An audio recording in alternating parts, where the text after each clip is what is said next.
guys, welcome to my educational vlog. This time I am going to share with you about the person who made the advancement and contribution of photography. Joseph Nicéphore Niépce, a French inventor who was the first to make a permanent photographic images and also a father of photography, born on March 7, 1765 in Chalon-sur-Saône, France.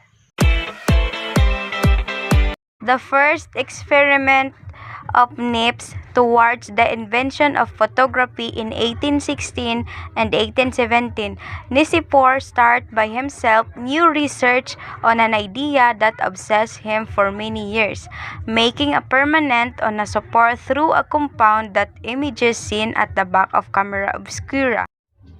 Until then, these boxes with a lens adapted on a hole projecting on the back and inverted image of the outside view had only used as drawing aid. For his experiments, Nicéphore Niépce positioned at the back of camera obscura sheets of silver salts coated paper, known to blacken with daylight. In May 1816, he produced the first image of nature, a view from a window. It was a negative and the image vanished because in broad daylight the coated paper becomes completely black. This image is called retinas.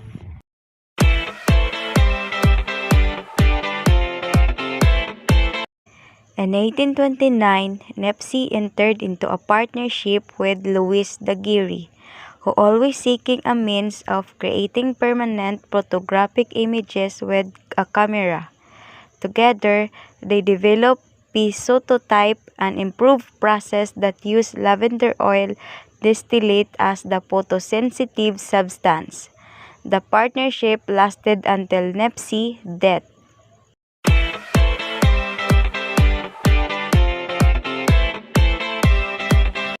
On 1819 to 1824, the inventions of photoengraving. After the guaiacum resin, Niépce used another resin consisting of mineral asphalt or bitumen of Judea. He demonstrated that under light action, this resin became non-soluble with his usual solvent. From 1822, he succeeded reproducing drawing put in bitumen-coated bases. The earliest surviving photographic artifact by Niépce, made in 1825, are copies of 17th century engraving of a man with a horse. It is an ink on paper print, but the printing plate used to make it was photographically created by Niépce heliography process. Heliography. Niépce invented a process to take photographs. He smeared special plates with bitumen of Judea and exposed them to the sunlight inside a camera obscura for 8 hours. Later, it realized a process of developing with oils and dried the plate. He called the process heliography.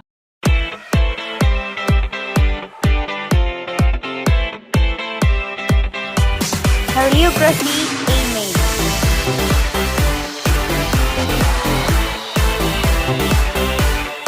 Another information about Joseph Nicéphore Niépce. Niépce came from a wealthy family in the city of Chalon, France. He was educated for the Catholic priesthood and for a period of time was an instructor at the seminary. Niépce joined the French military in 1791 and served in Italy until he contracted typhoid fever in 1794. He retired to Nice, where he married and became active in local politics. The interesting facts about Joseph Nicéphore Niépce.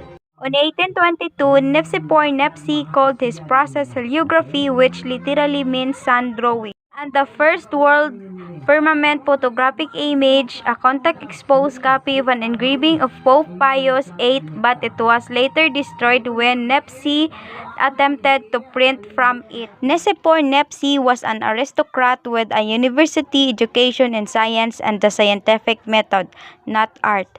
His major contribution to society, including the art world, mainly revolved around his experimentations. Rather than being classified as photographer, he was the inventor of a form of photography called heliography. Art used a process called heliograph or sun writing. First photogravure etching in 1822 but later destroyed. first photographed in 1825. Took pictures with camera obscura and bitumen paper soaked in lavender oil. Credited later as making huge strides in photography. Most of his photographs were taken as part of experiments and not specifically for artistic purposes. His inspiration came from the existing camera obscura. After finding his hands were too shaky to trace the detailed images shown by the camera obscura, he decided to find a better way to capture the image exactly as it appears. Many of the other inventors he worked with, including his brother, helped shape his ideas about using different chemicals to capture the sun rays and project them onto metal sheets and paper. Nepsi's works is about the art of taking a photograph rather than the subject of the photograph. His work was groundbreaking, not only in photography but also in the science as a whole. Right, for many years, Nepsi received little credit for his contribution.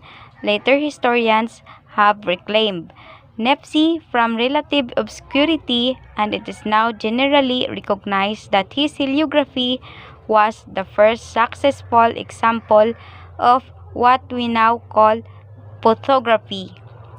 The creation of a reasonably light, fast, and permanent image by the action of light on a light-sensitive surface and subsequent processing. By 1813, Joseph Nepsi, never one to stick with one pursuit too for long, had become fascinated with popular art of lithography. In lithography, an image is placed on a stone and treated so that some areas refill ink and some are resination ink. Since Nepsi himself had no artistic talent, his son Isidore would make the designs for his lithographs. Nepsi would place engravings which he made transparent on plates coated with light-sensitive varnishes and expose them to sunlight through a process he called heliography, sun writing. When Isidore was called up for military service, Nepsi decided to find a way to produce images directly from nature. Cool facts.